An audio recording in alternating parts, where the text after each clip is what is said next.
La Gran Colombia, Constitución de Cúcuta de 1821. Esta tuvo por objetivo la unificación de Colombia y Venezuela en una sola nación. Luego de las victorias logradas años atrás contra los españoles, empezaron a surgir preguntas sobre la naturaleza de nuevas instituciones que regirían los territorios recién emancipados. Fue en Angostura, hoy llamado Ciudad Bolívar, donde se sentaron las bases del ordenamiento político que pretendía desplazar la influencia española. En Cúcuta nació el Congreso Unificador de Bolívar. Él pretendía unir bajo un mismo gobierno las actuales Colombia, Venezuela y Ecuador.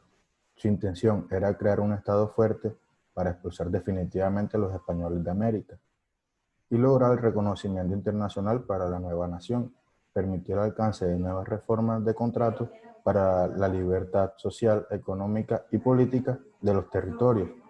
La Constitución de la Gran Colombia no contenía precepto alguno en materia religiosa, salvo de la libertad de conciencia, y después de esto el Estado consideró que la religión católica era la de la nación.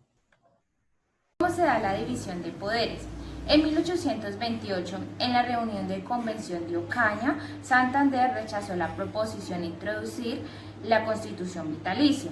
El partido de Bolívar seguía dirigiendo la Gran Colombia, pero en Perú se inició la lucha contra lo que el Libertador representaba, por lo que perdió adeptos, terminando todo en una gran guerra entre Perú y Colombia. Y en 1830, el desarrollo para Sudamérica que tenía el Libertador llegan a su fin. Bolívar renuncia ese mismo año, luego de la discusión de la Gran Colombia en la Nueva Granada y Venezuela. Hay una declaración de derechos, no hubieron declaración de derechos. ¿Cuál forma de régimen político se establece? ¿Centralismo o federalismo? El régimen político que se estableció fue el centralismo, que fue encabezado por el libertador Simón Bolívar. Guayaquil, Quito y Caracas se oponían porque ellos querían una constitución federalista que les permitiera tener más libertad regional. La Constitución de 1886 se creó para resolver los problemas que Colombia estaba presentando en la época. Aún así, y durante el tiempo que esta entró en vigencia, se logró evidenciar que esta no fue eficaz del todo.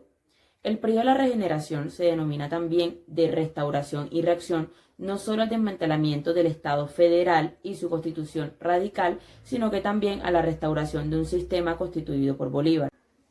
Algunas causas del origen de esta constitución fueron, primero, la guerra de los conservadores contra los radicales, también conocida como la Guerra de las Escuelas, que tuvo origen en 1876. Fue una guerra de carácter político-religioso en donde los conservadores se manifestaron en pro a sus intereses y en oposición al Partido Liberal. También la guerra civil del 1885, la crisis económica a causa del bajo precio en productos de exportación como el tabaco, la quina y el añil, así como también el federalismo extremo que antecedía este periodo y que estaba ocasionando un regionalismo, así como la inexistencia de mercados nacionales. Cabe resaltar que durante este periodo se produjeron una serie de consecuencias. Entre las más notables encontramos que se cerró la posibilidad de participación política, se produjeron guerras civiles que generaron un atraso económico e industrial, pobreza, y pues también se generó la Guerra de los 1000 días. Las características del periodo de la regeneración que atañe a la Constitución de 1886 tiene como características principales la reunificación del territorio, lo que da a entender que es una constitución marcadamente centralista, el restablecimiento del autoritarismo, el regreso del confesionalismo y el fortalecimiento del presidencialismo. Dicho lo anterior, se puede colegir que un vasto territorio, como era toda Colombia en ese momento, no podía ser gobernada sin un fuerte poder presidencial desde el nivel central. Desde ese punto de vista, sí existían divisiones de poder, existían las tres ramas del poder, pero existía un desmesurado poder presidencial, al punto de que las otras ramas del poder público no ejercían contrapeso al desmesurado poder presidencial. En cuanto a la promulgación de derechos, cuando dije que se regresó al autoritarismo, los derechos están cercenados. Valga decir que no eran garantías, sino eran concesiones las que se daban. Y muchas de estas estaban ceñidas a la moral cristiana.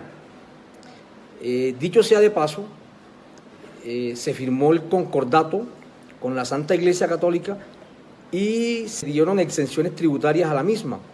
Y también se le dio el manejo de la educación primaria y secundaria en algunos territorios indígenas a la Iglesia. Pues esto es claramente la denotación de un Estado confesional.